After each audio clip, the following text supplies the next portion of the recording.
Okay, welcome everyone to this continuation of what is algebraic geometry. Today I would like to tell you about the so-called Segre embedding, which is kind of a fun thing to do.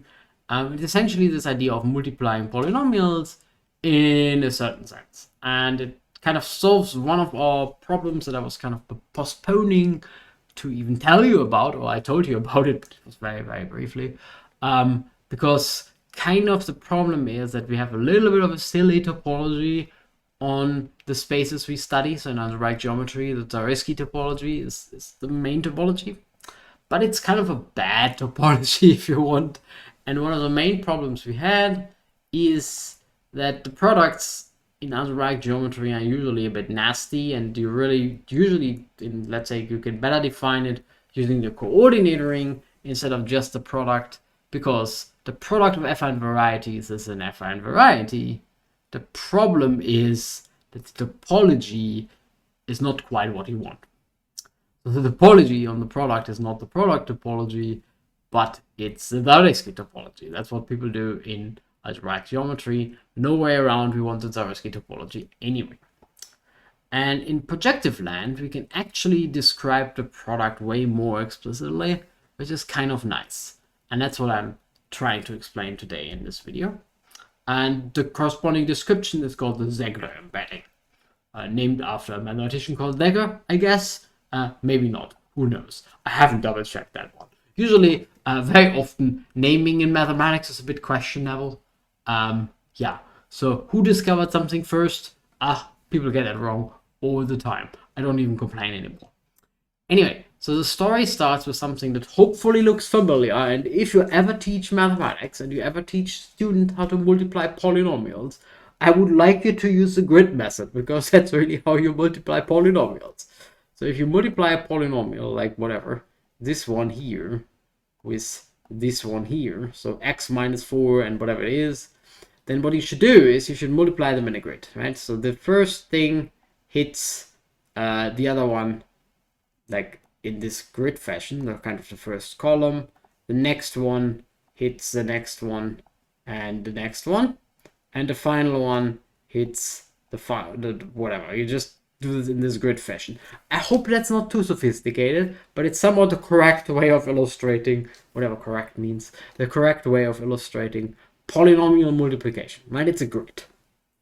It's a really nice grid, and you kind of do that component wise. So first times first times second, whatever. If you could give this coordinates, so this is 1, then this is 1, 1, for example. 1, 2, 1, 2, something like that, right? So 2, 1, if this is 2, and so on and so on. Okay. And it looks like a square, so it looks like a product. And the whole idea of the Segre embedding, if you want to quit the video now, is to do exactly the same in homogeneous coordinates.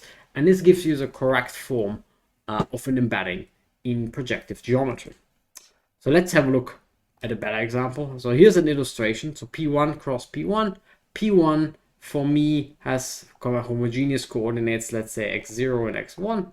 And let's say the other copy has y0 and y1. And something like that, right? So whatever, this copy is the red one, and whatever blue, this copy is the blue one. Let's make it blue. Blue, everyone likes blue. Very good. So that's somehow what you do. And the idea is, well, we want to make P1 cross P1 into a projective variety, but we need to be a little bit careful because products in topology are just, Zariski is just bad. Let's just say it how it is. Anyway, and the way it works is you do a polynomial multiplication. So x is 1, x0, x1, y0, y1. You do it like the polynomial one, right? x0 times both of them, and x1 times both of them, which gives you like this type of picture. And now you have 4 coordinates. You are in 3-dimensional projective space. A little bit annoying, keep that in mind. One projective space has 2 coordinates, and 3 projective space has 4 coordinates. It's always +1, and you can check that this is actually the correct thing to do, right? So this is like whatever you do in projective land. And the Segre embedding is exactly this type of thing. So you have a PM, you have a PN, and you go to the correct dimensional space, It's just a little bit annoying to write it down. Why? Because this guy here has n plus 1 coordinates. This guy here has n plus 1 coordinates. So you go to the product. So you should see n plus 1 times n plus 1 coordinates, but then you need to subtract 1 because you have that's how projective space works. But anyway, if you do the correct calculation here, you will end up exactly with the correct square type number of coordinates, m and n, let's say, and the multiplication is a polynomial multiplication. So x0 times everything, x1 times everything, and so on and so on and so on. And the image of that map is given by a very nice thing that I'm going to explain in a second. But anyway, so the image is certain projective variety. In particular, our little friend Pm cross Pn is a projective variety, which is what we want. And it's kind of given by this nice polynomial type of embedding thing. And because everything somehow sits in that space, this actually implies that the product of a projective variety is projective in general. And it's kind of nice. It's kind of now, somehow in projective land, it works really nice in coordinates. It is the type of polynomial multiplication. And the only confusing thing are the exponents here. But if you, oh, this was bad. The exponents here, but if you really think about this carefully, it's not so difficult. Everything is just shifted in projective land. You always have the extra coordinate at infinity. But anyway, it works out perfectly in the sense of multiplying a square, right? As a square multiplication. And where does this image come from? So the only thing I haven't really explained is this guy. So how does the image looks like? Kind of this type of nice picture here, if you really would like to draw it out. But it comes from the determinant of a certain matrix. It's really easy. So this is just a determinant of a matrix. Yeah. So for example, for m and n equals 1, there's only one thing. There's a 0, 0, 1, 1, minus 0, 1, 1, 0, and this is exactly the determinant of a 2 by 2 matrix.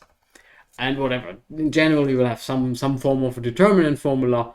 Just be careful here, with m and m might not need to be kind of the same type of objects. Right, so this is really the determinant. And this is kind of a nice formula. It's called the Segre embedding. It identifies projective space, the product of the projective spaces, with this determinant type subvariety, which essentially by construction is projective, where you just use those z coordinates now living in the correct type of space here. And it comes from an exterior product, if you want. So from the determinant formula. Anyway, I hope you enjoyed this video. I hope you still like the Zariski topology. I certainly don't. And I also hope to see you next time.